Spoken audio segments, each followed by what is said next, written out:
I am Mightykeef. Super Smash Bros. Ultimate has been out a month now. About a month. A little over a month. A month. And here we are, enjoying the game, playing with loved ones and friends, going on social media and discussing with other like-minded individuals of how great this game is. But there are some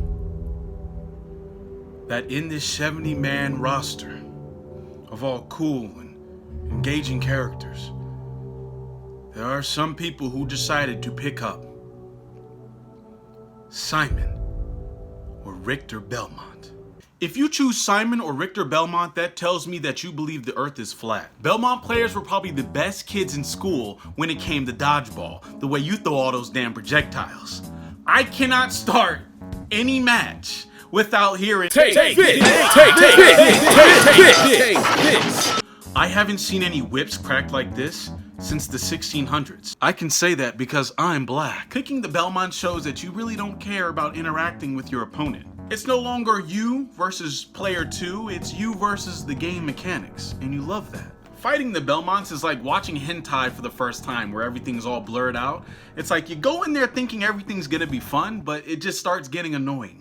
Picking one of the Belmonts tells the entire world that you are absolutely okay with the clock running down to 0 before you even dare to approach. Picking one of the Belmonts tells me that you are so comfortable with your ground game because you know if you get tossed off that ledge, your ass is cooked. I'm gonna gimp you and you gonna like it.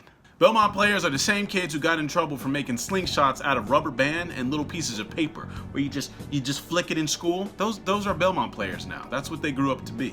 But enough of these Belmont players, they know who they are. Since we're already on the topic of characters with low interaction who throw projectiles, let's get into another character.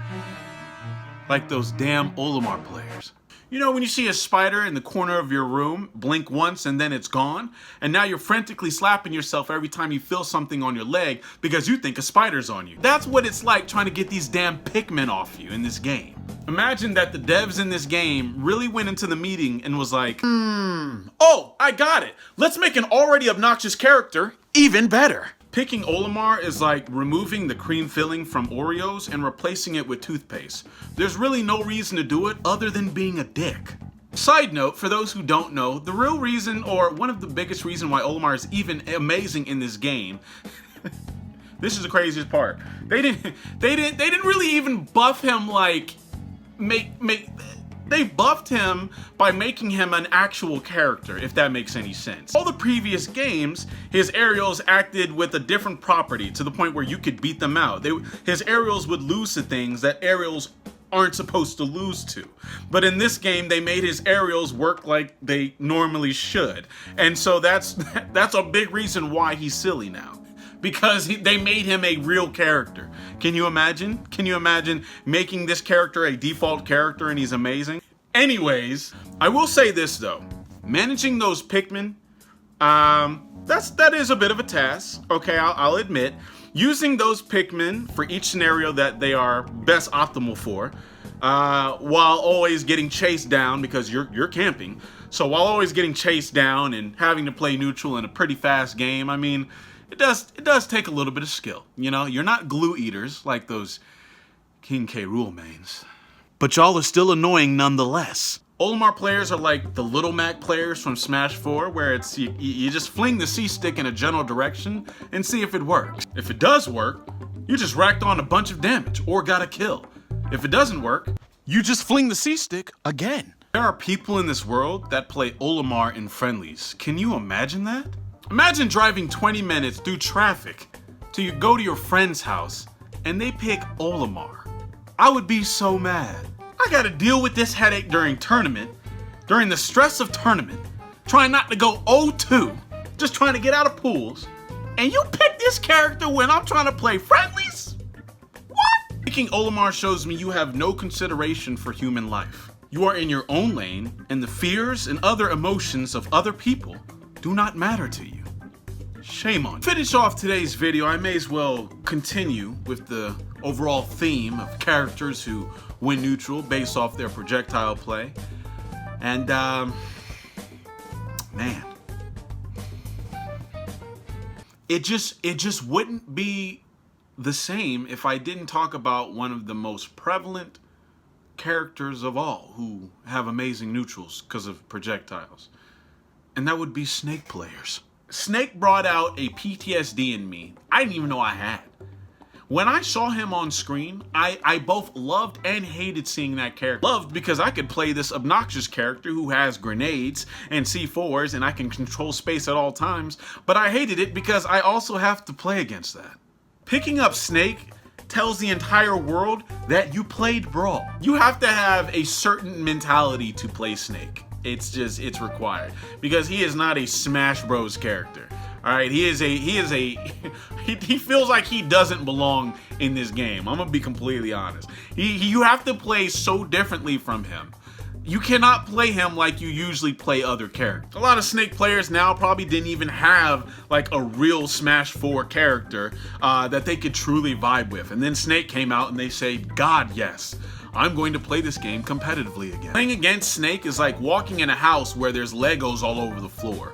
Moving forward hurts, moving backwards hurts. In fact, moving at all kind of just hurts. There's always explosions everywhere when you're playing against Snake, and those people love that. Snake players have no regard for their own life. A Snake player is on top of a C4 with their opponent. They blowing that bitch up. Because guess what?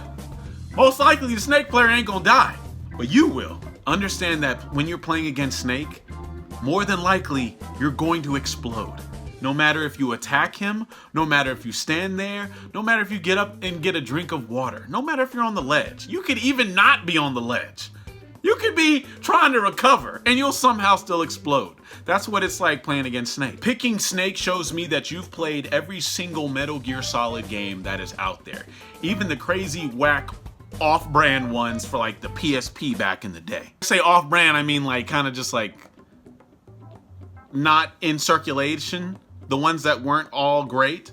Even you probably even played that Raiden one. The one that was, I don't even think Snake was in there. It was just all about Raiden. Or if I'm even saying his name right, you probably played that game as well. But then there are probably some Snake players who still play the character because of how amazingly oppressive he was in Brawl. And by oppressive in Brawl, it wasn't about your aggression, because aggression sucked in that game. It was about control, and he controlled everything all the time. Like me, that's kind of the reason why I play him. Picking Snake tells your opponent that we're both going to die. Picking Snake tells your opponent, I don't care what kind of neutral you think you have, I'm going to dictate what kind of neutral you will have. If you hit me, we're all blowing up. If you don't let me land, my grenade that comes out frame 1 is blowing us all up, and nobody's getting stage control. Snake players are incredibly rude people. Snake players are socialists because they want everything for everyone. They will trade damage for damage. They will give damage and receive damage. It's never a, can I hurt Snake and not get hurt in return? No, it's, we're sharing everything, bitch. We're sharing everything. But that's it for this video, guys. Do you know any players like the ones I just mentioned? I kind of wanted to do a little update to this series. You know, I used to do it for Dragon Ball FighterZ, but I will still do it. I still have to make that video about Dragon Ball FighterZ and what I think of the whole fiasco that's going on. I've heard good news, so that's great. That's one of the reasons why I haven't been doing Dragon Ball FighterZ videos, is because I was scared that there was an issue with copyright because of what's been going on with the legal stuff. Anyways, that's another video. But I hope you guys enjoyed it. If you did, go ahead and slam that like button. And let me know in the comment sections what characters you want me to do next. I figure I can get a lot of characters in this format, so let me know if you like it.